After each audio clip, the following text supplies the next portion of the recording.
I'm gonna take over, and I'm gonna do the document cameras, inking tools and capabilities first, and then we'll come back and we'll see if we can get everything working okay with Michelle. Sorry, it's always so much fun when things don't want to work the way that you want them to. So what I'm bringing up on the screen right now is our Sphere 2 software. Sphere, kind of like a circle, like a three-dimensional circle. This is another thing that should be installed on everyone's computer by default. All the instructional machines should have Sphere 2. If you do not find Sphere 2 among your applications that are installed on your computer, that is another one that you can pull from the System Center, so you can install it yourself. So the way that you would look for that is just to click in your search box down there and type in the word Sphere and see if this particular software application comes up. So Sphere 2 is the software that comes with your document camera.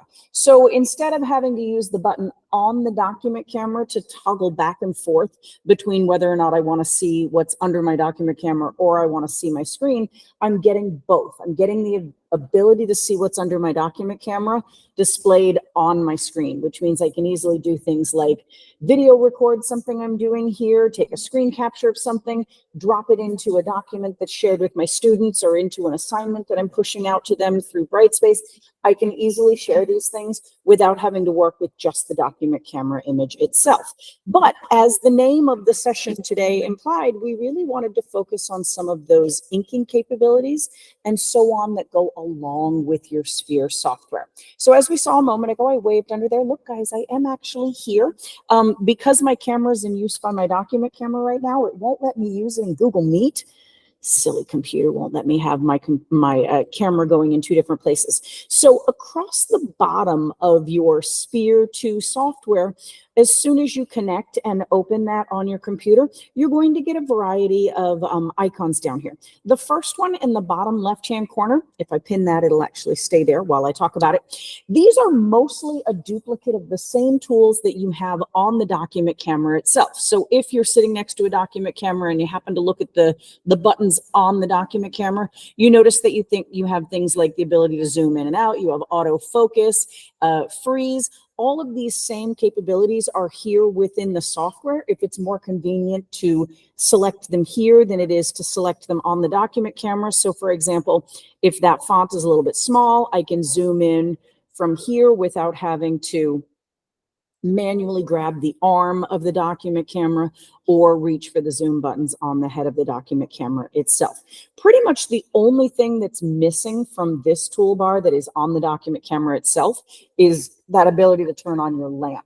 So if you're looking at this text and you're thinking, well, it's awfully dark, you can go into the system, you can turn up and down your brightness. If you come over here to the additional tools, you do have the option to make it brighter so that we can see it a little bit better, but it does not turn on and off the lamp. So if I want that, I actually have to go to the physical buttons. Aside from that, all of these are duplicates of what are on your document camera itself. So what we're going to do now is we're going to move on to that second one right there. So these are actually your inking tools that you have to work with. Now I'll keep that document for now. So if you had, my initial example was going to be, if I actually have something from a book, I don't necessarily want to highlight or underline things in my book. So oftentimes using digital inking tools is going to be preferred over using physical pens and things like that. But instead, I have a lovely copy of our Maryland Digital Learning Standards, because we talked so much about those this morning. I thought I would use those instead. So when you select on your drawing or inking tools, you'll find things like you have a traditional pen, you have highlighters, you have lines, there's text, shapes, erasers, even some color choosers and things like that. So we'll go through a couple of these. So when I select on my pen tool, I can now write with digital ink. But what's kind of different than some of your other inking programs is that if you want to change the color of that ink or any of the other features about it, that's where you're going to come back down to your toolbar and you're going to use things like your color selector. So as soon as I clicked on my pen, it was red ink. But if I wanted to write in blue ink, I would come over to my color selector and choose that, or I can even have something a little more traditional like a black pen.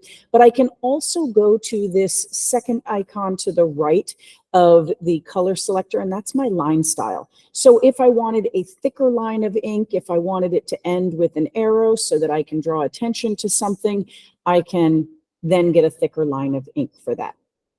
My next tool over is a highlighter. Unlike my pen tool, this one is going to be slightly transparent so that when I highlight over something, you can see the text behind it. But once again, if I want to change characteristics of that highlighter, I need to go to my color selector.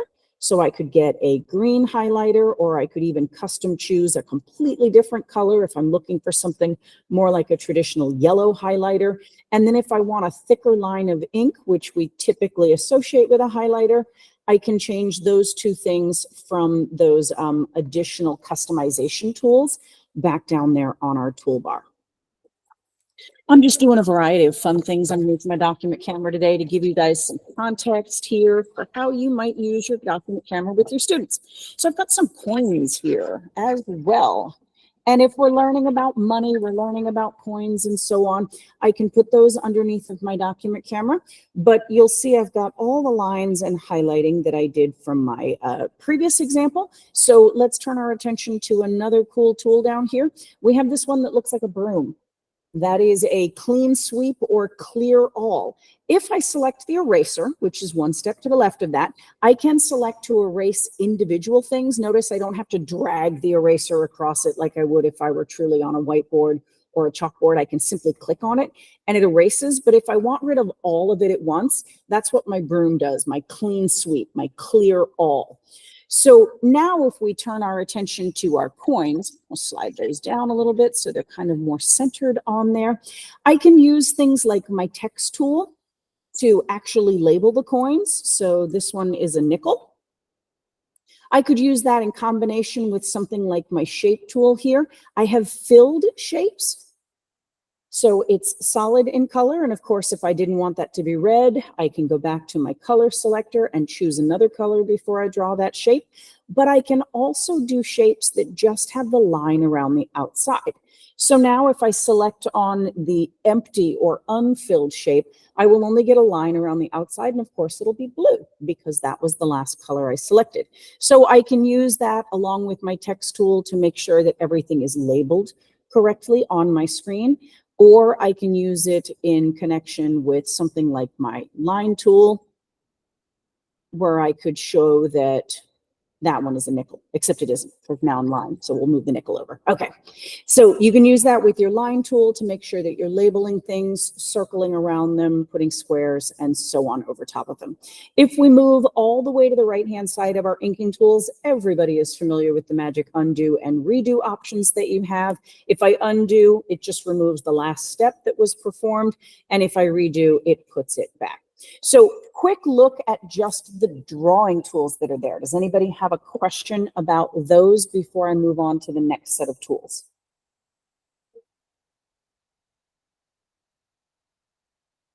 Pause for emphasis.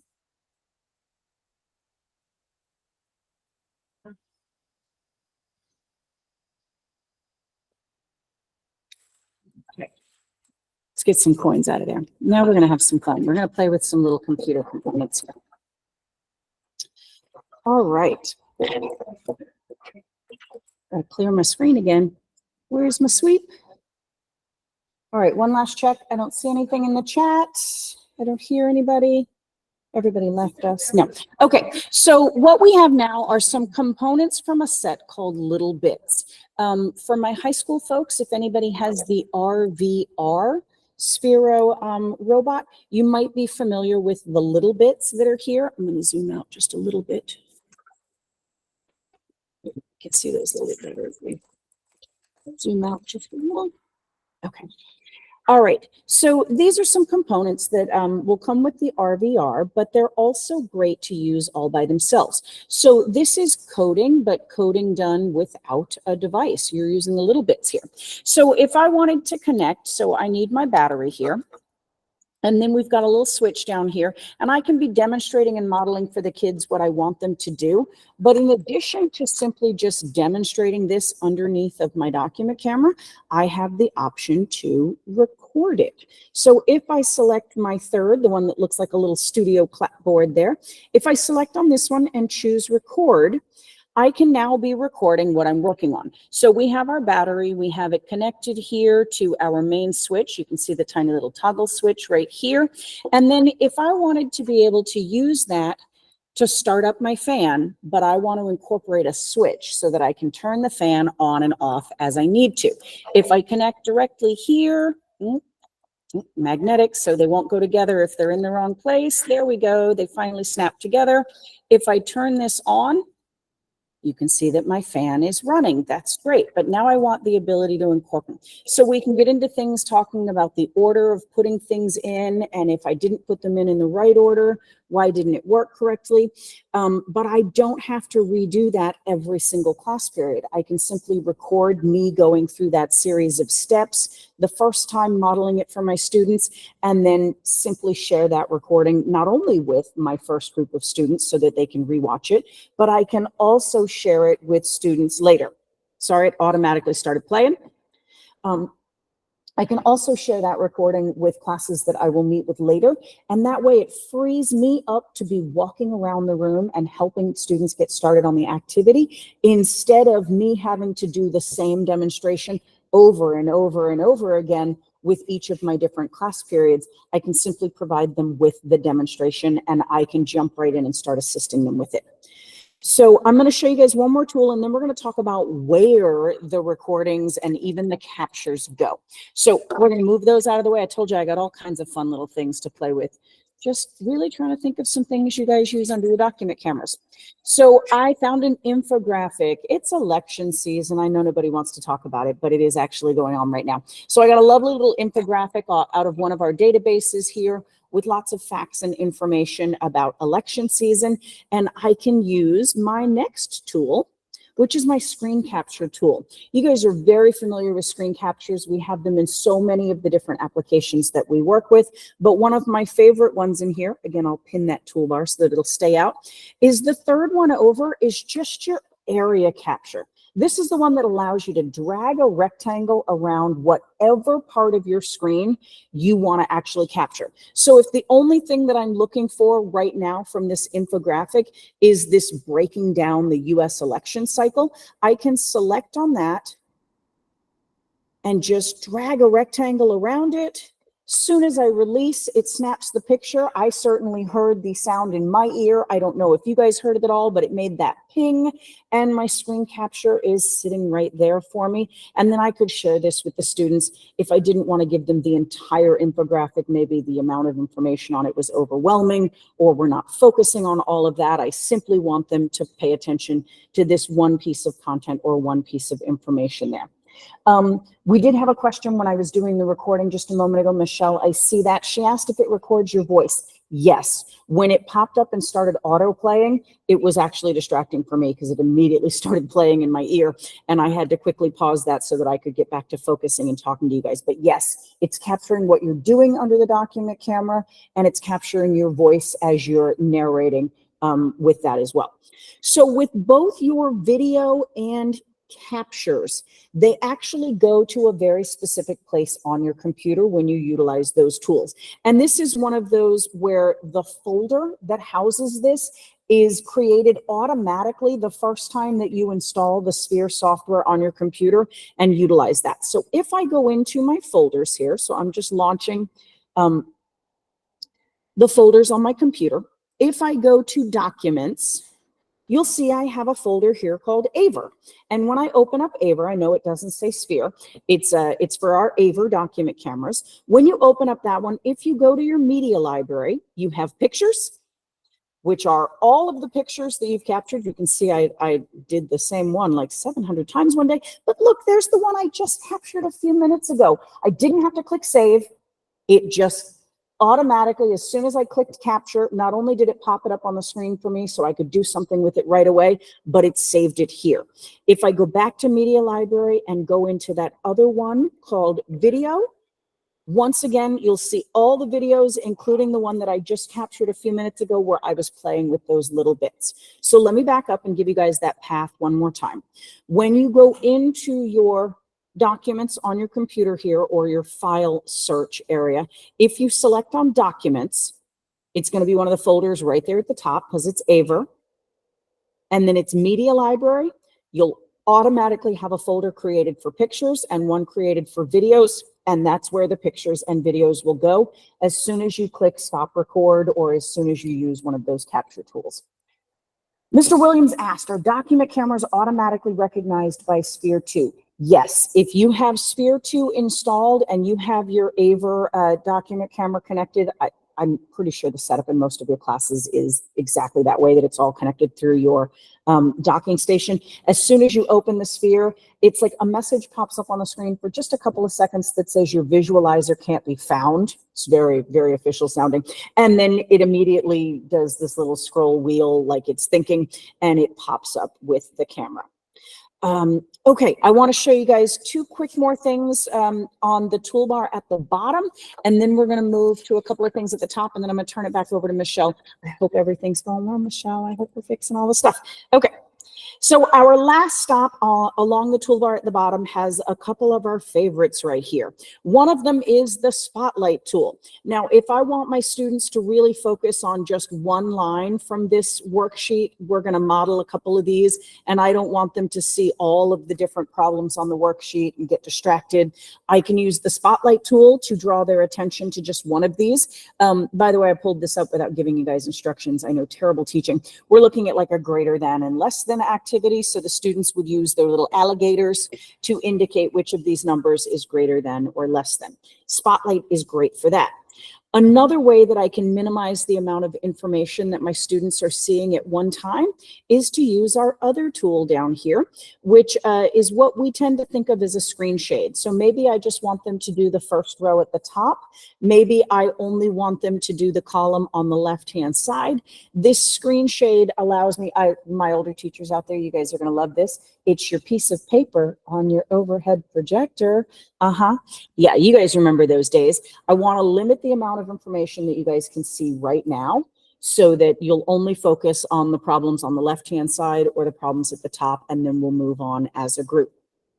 Keep in mind, you can use these things in conjunction with other tools. While I have my screen shade up, I could go back and do a screen capture of just the left-hand column. I could go back and grab my annotation tools, and then I could ink over this. If somebody told me that 36 is less than 57, I can add the little alligator right there and model a couple of these for my students. So when you think about using the tools across the bottom, it's not either or, it's using them in conjunction with each other.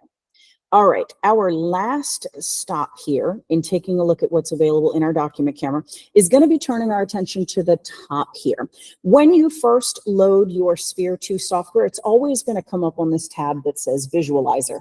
That's their very fancy term for your document camera. But you can do a side-by-side. Look, guys, I do exist. I am actually here. Again, this was already using my camera, so I couldn't have Google Meet using my camera too. But this is great if you're working on reading with your students and you're working on things like fluency. Sometimes it's important that they see someone reading, that they see the emotion in reading. And you miss that if you're just looking at the book or the pictures in the book that are underneath of the document camera. So this side-by-side is a great way to have you incorporated into the lesson that you're doing. Notice when I go to side-by-side, I pretty much have the same annotation tools across the bottom. I can use my pen, my highlighter, I have my clean sweep, but I also have the ability to record. This would record both me and whatever's under my document camera at the same time, and then also the option to do those screen captures there. Sarah has a question. Sarah, go ahead. Hi, can you hear me? I can. Okay. Just a quick question. I have a desktop which is hooked up to my document camera, and so obviously I don't have a camera feature, but I do have a plug and play camera. Do you think it would allow that as well, or is that too many cameras? No, it absolutely does. So normally when I'm back in my office and I have my laptop in my docking station, I also have a little external HD camera that sits up on top of the bigger monitors. That way, when my laptop screen is closed, I'm not completely losing the camera.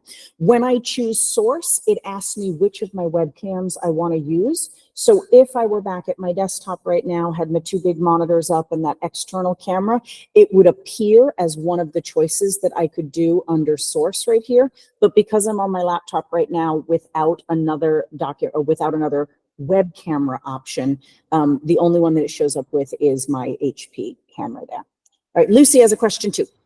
Yeah, so this would be kind of similar to what she asked. So I am like an EL teacher. Our classroom has like a smart board, but the only way we can get stuff on the smart board is by a like actual desktop. My laptop does not hook into it at all. So I have to like log into it. And as I look on the desktop, like this is not a feature on the desktop computer. And this is on many classrooms. I will add the directions for accessing the software center and pulling applications like the Sphere 2 software from the software center, because it can be installed on laptops or desktops. Okay, perfect. Okay, Leslie? Oh, yeah, just to clarify, you were saying that when you're in the visualizer, you can't have the other camera going because you're in a Google Meet. But if you weren't in a Google Meet, you could have seen your face as well as what the document camera was showing. And honestly, a lot of this was a choice for me because I couldn't get my computer to connect to the document camera at all this morning. Doesn't matter how many times I've practiced all this stuff, it would not connect to the document. I actually had to go get a completely different document camera. So when it finally connected to the document camera, I was like, I'm not changing anything. Because if I change something at this point and I lose the document camera again, then I don't have a session. So I made the choice to just let Google Meet not turn my camera on, which means you guys are looking at my little talking head bubble, which is not quite as personal. And I would love to turn my camera on, but I didn't want it to kill my document camera again. But when you went into side by side, then it was a feature you could use. And the only thing about side by side is you don't have a couple of the tools like the masking and the correct.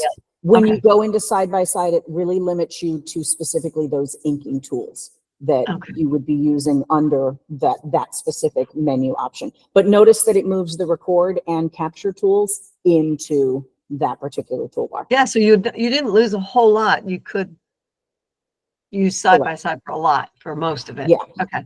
Yeah. Thanks. All right. And then our last stop here with the tabs across the top is just a whiteboard feature. If you guys have used any whiteboard that's out there, you are familiar with this. But again, it allows me to maybe work out a couple of problems on a piece of paper under my document camera, flip over to a whiteboard and have students give me examples of problems to work out without having to close Sphere, launch some other piece of software just to get a whiteboard up. And if you look at the tools across the bottom for the whiteboard, they are the same as side by side and the same as they were under our inking tools when we were back on the visualizer. So as we've said, you pretty much have access to all the same tools as you would with the inking, and then they give you the recording and image tools in there. So with that, I have gone way over. We did have some technical difficulties at the beginning, but I have gone way over on my time, and I'm going to try and pass this back to Michelle. Michelle, how are we doing? I think okay. I mean, I don't know what was even going on, so we're gonna give this one more go.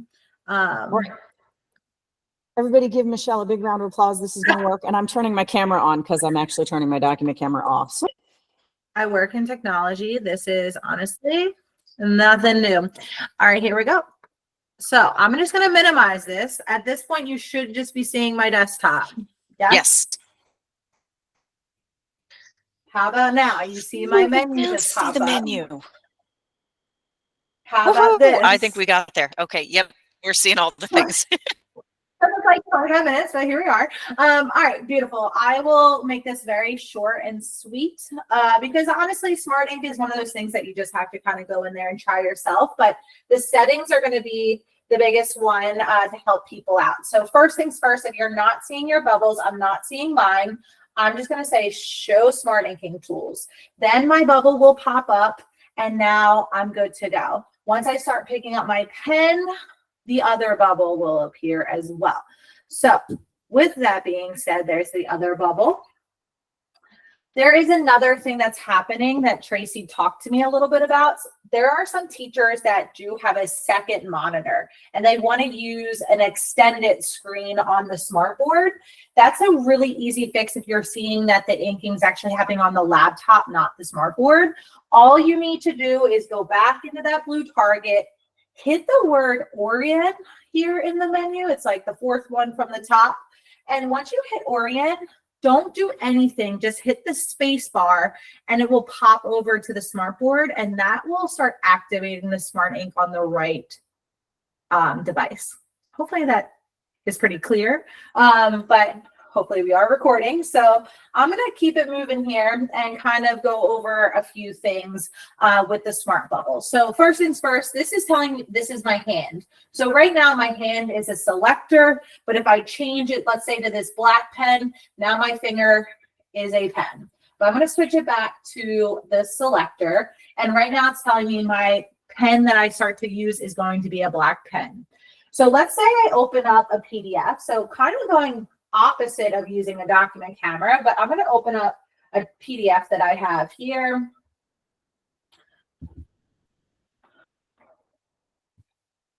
Now I still have my bubbles. I'm just going to move them to my side here. And maybe I want to pick up my pen. I'm going to say my pattern is ghost, which ghost, which ghost. And I can start writing on it. Okay, nothing crazy.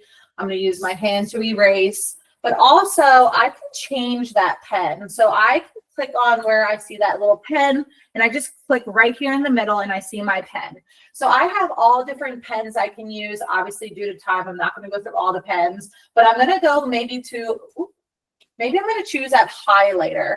Maybe I highlight the instructions for my students. But one of my favorite pens, and because it's spooky season, I'm going to go to the 3 dots. And this time I'm going to click on the Magic Pen. Magic Pen is one of my favorite pens because there's a lot that you can do with it. If I click on Magic Pen, we got my spider web. So I'm going to say it's spider. And usually I get a kid to do some magic fingers at the word spider. Magic fingers, magic fingers, magic fingers. Oh, there it goes disappearing. So there's so many ways that you could use that. But one of my other favorite ways of using the Magic Pen is simply just to draw a circle around a certain spot. And it will highlight or spotlight that spot on the page for you. I can move that around. I can make it a little bigger, all the things. So there we go. I can move it around. But also I could draw a square instead of a circle. And it's going to zoom up on that spot of the page. Those tools do exist in the toolbox, but I can get quick access with the Magic Pen. So say I want to favorite the Magic Pen as one of my favorite tools that I want quick access to. Instead of always having to click on the bubble, try and find it, you have this little star in the circle there. I can click on that star and I can add favorites. Right now, just the pen and the highlighter are my favorites. So I'm going to click on this blue add button and I'm going to add, and I know it's very tiny, but it's always going to be tiny. I'm going to choose pen. And I want to add the Magic Pen. It's already, I just had it activated, so it's ready to go. It's one of the first ones there. And I'm going to choose, and I can choose the color. I can choose the thickness. I can make it the way I want it to be. But this time I'm just going to hit add as a favorite. And now every single time that I pick up a pen, I'm going to put my pen down, say this is disappearing.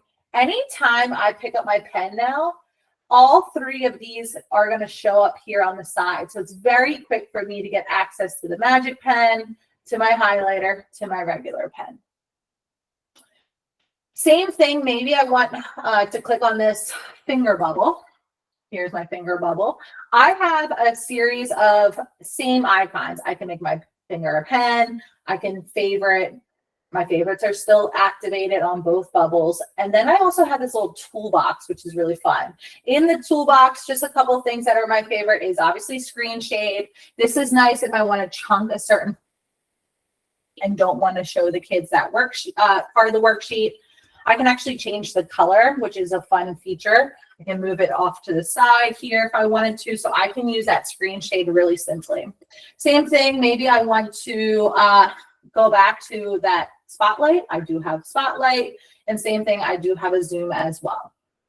But you can do that with the Magic Pen. So right now I've done that all in the PDF, but there's some other ways that you can use it as well. So I'm going to hop out of here.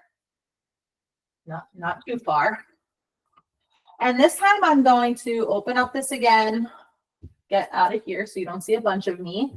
But say I go to a Google slide, these bubbles will still appear. I don't really have, let's open up this one. These bubbles will still appear, so I could write on my Google slide if I wanted to. There's the ink there. Say I go in full screen. I still can ink with my bubbles all activated for me. So I can push that a little to the side if I need to, push it to the side. You'll also notice I'm using my hand to erase. You can't see it because my camera's off at this point, but I do have at the very top right corner a gray circle with a pen in it. If I click on it, I have some options here where I can clear the ink. I can even take a capture, a little like a screen capture if I wanted to, or I can just turn off Smart Ink altogether. But I do just want to clear the ink very simply. I'm going to get out of here again.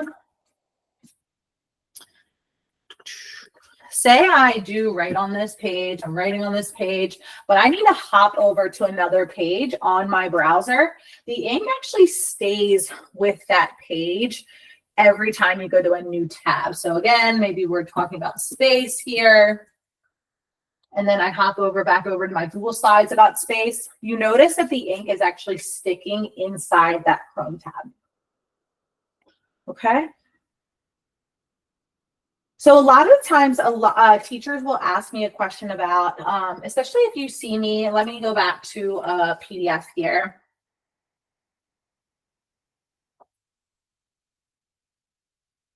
And I think you've noticed it on maybe the other one. Maybe I'm writing here, and I need to scroll down. Sugar, there goes that ink following me. Some people don't mind it. Some people are like, I'll just erase it and move down. But some people are like, I actually want to save that inking on this page. I want it to stick. So the other option that teachers do have, and again, it's just a little quick search. I'm going to get out of here real quick. You just need to search for something called Smart Ink Document Viewer. This is going to allow me to open up Smart Ink Document Viewer, choose and upload that PDF that I want to use. Let's just even go back to the exact one I had open. And now when I ink on this and scroll down, it is going to save the ink in that spot. Okay. Now I can even save this if I wanted to by hitting the save button over here, and it's just going to save a copy of it. You actually, I think you do have the choice of overwriting this PDF with the inking or save a new copy of it with the inking.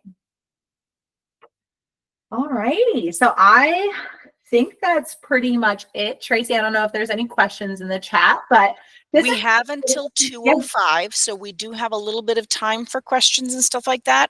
The only question that was placed in the chat, Caitlin asked if the favorites save, and yeah, they do. They actually save on your computer. I know that I've been connected to Smartboard A at a certain school, and I've come back and connected to a different Smartboard, maybe here at the Carver Center or at a different school the next day, and it's like, oh, let me unfavorite these old things so that I can show you how to favorite new things. But yes, the favorites actually save on the computer itself.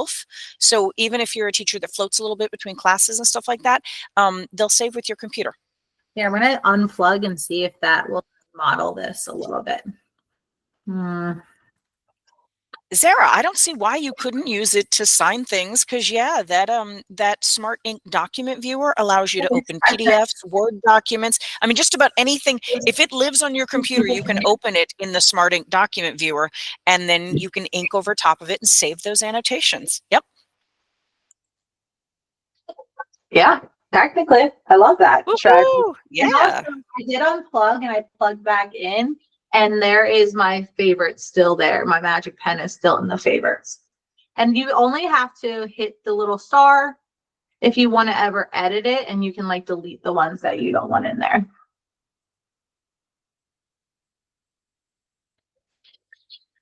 So throughout the session, I've dropped a couple of resources into the chat area. Make sure you scroll back through and make sure you didn't miss anything. I did put in, we put together a document on the smartboard tools so that you can remember all the cool things that Michelle shows you. You remember how to favorite things. You remember all the different pen tools, and then things like the screen shade and the spotlight that are available there in your smarting tools. I also dropped in directions for pulling from the Software Center. They're a part of a much larger document, but if you just scroll down to pages 4 and 5, it's specifically how to pull things from the Software Center. That would work for both your Smart Notebook and your Sphere 2 if you find that you're missing either one of those. One of the things that I wanted to clarify that Michelle said, your Smart Tools, it's a package. If you install Smart, everything comes together. You don't have to install that Smart Document Viewer separate. You don't have to install the Smartboard tool separate. They all come as one giant package when you install your Smart Notebook and everything else. So if you have them, you have all of it. And then the other resource that I dropped into the chat was the Sphere 2 document. Again, it's screenshots of all of those tools on the toolbar, and then how you get that expanded menu with additional options to change the types of pens you're working with and the colors and everything. Very, very similar functionality in your Smartboard tools as your Sphere software for inking over top of digital resources as well as physical things you might choose to put underneath your document camera. The last thing that I dropped into the chat was the attendance form. So do make sure that you get the attendance form for session 3. And then Michelle dropped in some Smart and Lumio resources. Do you want to speak a little bit about what they'll find in those? Yeah, so those resources, since you guys do have a variety of different boards, there's different resources under columns. So there's IQ3, which would be like your 6000S, your 6000, MXV3s, those types of boards. And then you have some GX resources as well in there for my folks that do have GX boards. And then I know I'm doing a session next on Lumio, but there's some Lumio resources. So it's kind of like a one-stop shop for all those resources. But yeah. We do have a couple of minutes left if we want to take some questions. I invite you guys to drop things into the chat. I invite you to come off of mute, talk to us. We apologize for the technical difficulties. Thanks for bearing with us. It's not just you guys that get the tech issues. It happens to everybody. But yeah, let us know what questions you have in our last 2 minutes before we transition to session 4.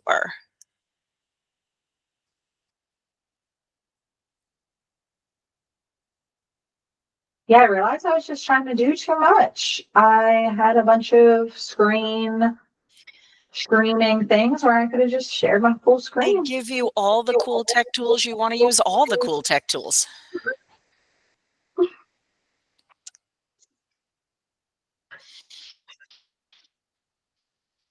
Anybody? We're so quiet.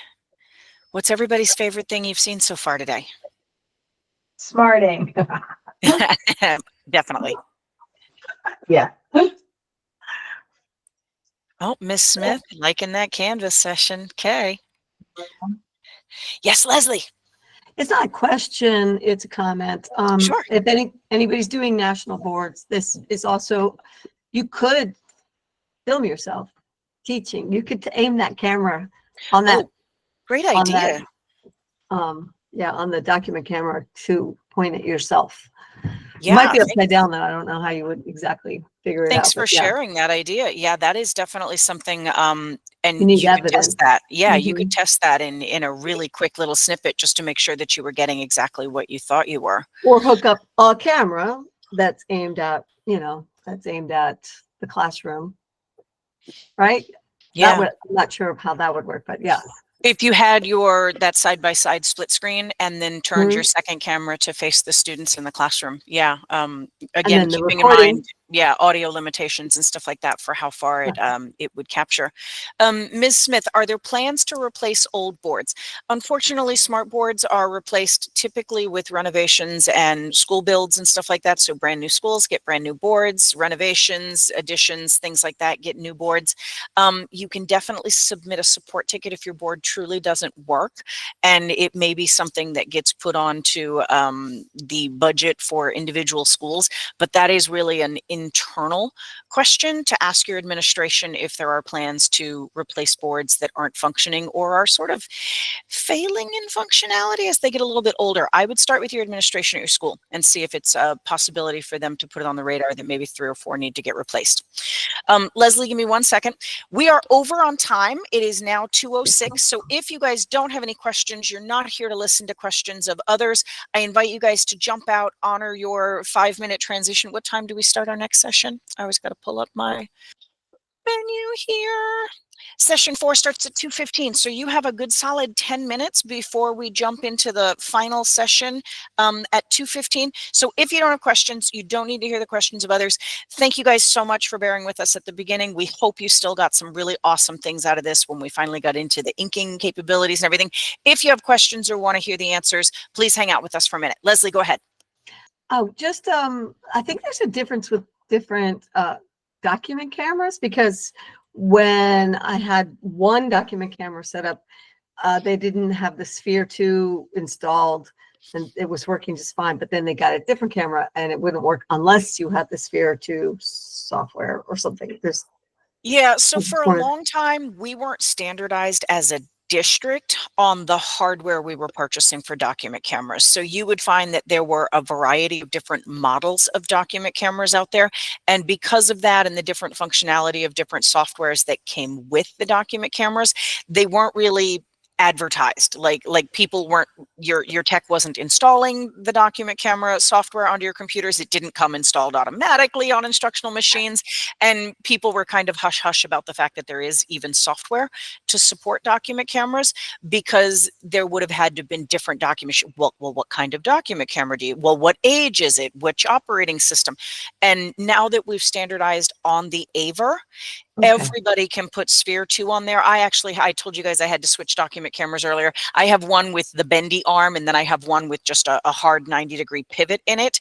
They're both AVER. They're obviously different models, different generations of AVER, but everything that we have out in our classes at this point, unless you dig deep in a closet, I don't swear if you dig deep in a closet, you won't find something else. But the things in the classrooms now are standardized as AVER, and therefore that Sphere 2 software will work with all of them. It will work with all of them, but it is not essential to make the document camera work, correct? Correct. You can just turn on your document camera and toggle between that PC camera button and put things under your document camera the way that you've always done. Those tools.